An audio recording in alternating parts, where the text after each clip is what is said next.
for about 3 hours. I've seen about 10 dudes who look like you, with like beards and like video game hats. It feels like everybody in the city is about to tell me the rules to laser tag.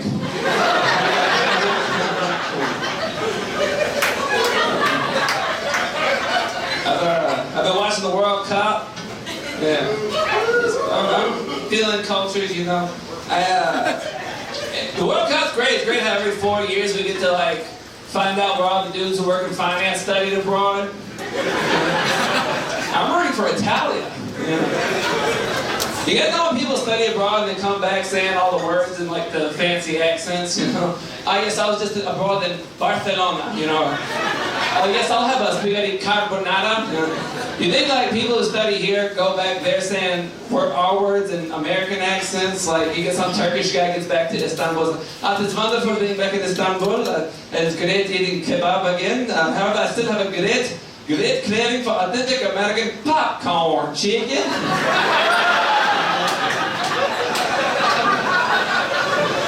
What are you looking at? That's how they say it when I studied. That's how they say it in America when I studied abroad. Corpus Christi.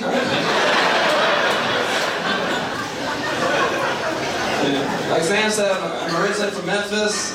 It's a cool town. I like it a lot. We just took down the Confederate statues, which is pretty cool. The statue we took down was Nathan Bedford Forrest. He was riding his horse, and it's pretty cool that we took it down.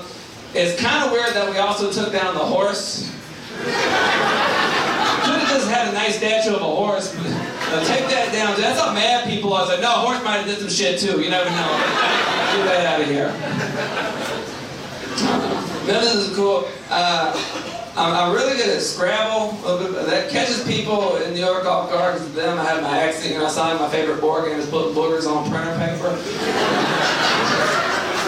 But I'm good at Scrabble. I got good at Scrabble because in middle school I read this book on the competitive Scrabble culture where these dudes would like memorize the dictionary and they compete these national tournaments where the person somebody's like $100,000. It's like maybe that's my ticket to fame and fortune. So like, you know, we've all made mistakes in our lives. And so I spent all summer getting good at Scrabble, you know, because I thought Memphis had a local Scrabble tournament, and from what I've read these books, these people were pretty good. So I spent all summer learning cue words without use, learning words with all vowels, words with no vowels. You know, and then the day came when I was to compete in the Memphis Scrabble tournament, and like, y'all ever been like too prepared for something? The Memphis Scrabble Club was held once a month on Tuesday at a Chick-fil-A out in the suburbs. Chick-fil-A being the most misspelled of the fast food franchises. And it was like me and a bunch of old ladies who like still wanted something to do with their afternoons, but they were too Christian to go to the nickel slots. And I beat the bejesus out of them. I made them wish they never learned to read. Now, most of them just want to tell me how I look like the grandson, and now I spell halitosis, be like, bye, bitch, and then move on. There was some talent there. There was one woman, her name is Doris, and we met at the championship game. And I opened with the word spore, and she attached the word tetra to it, made the word tetraspore.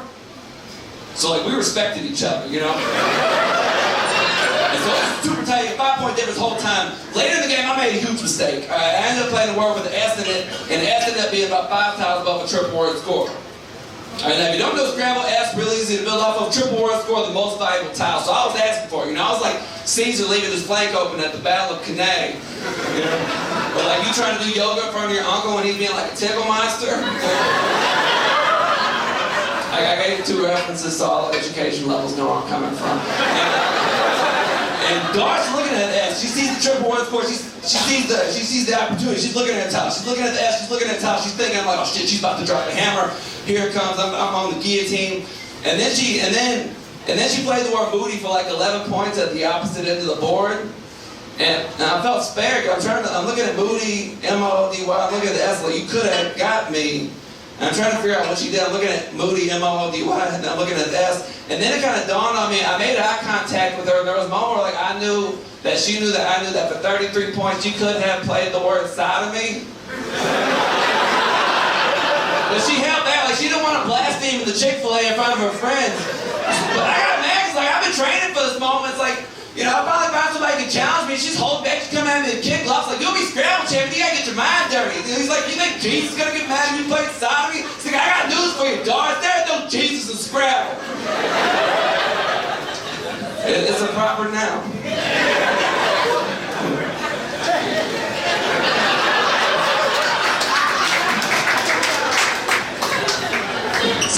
spell squirt for 45.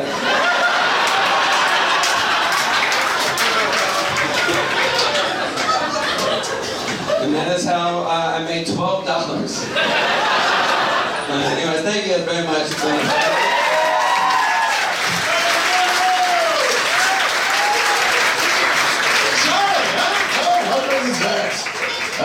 Makes you wish you could read, huh? That was great. Yeah.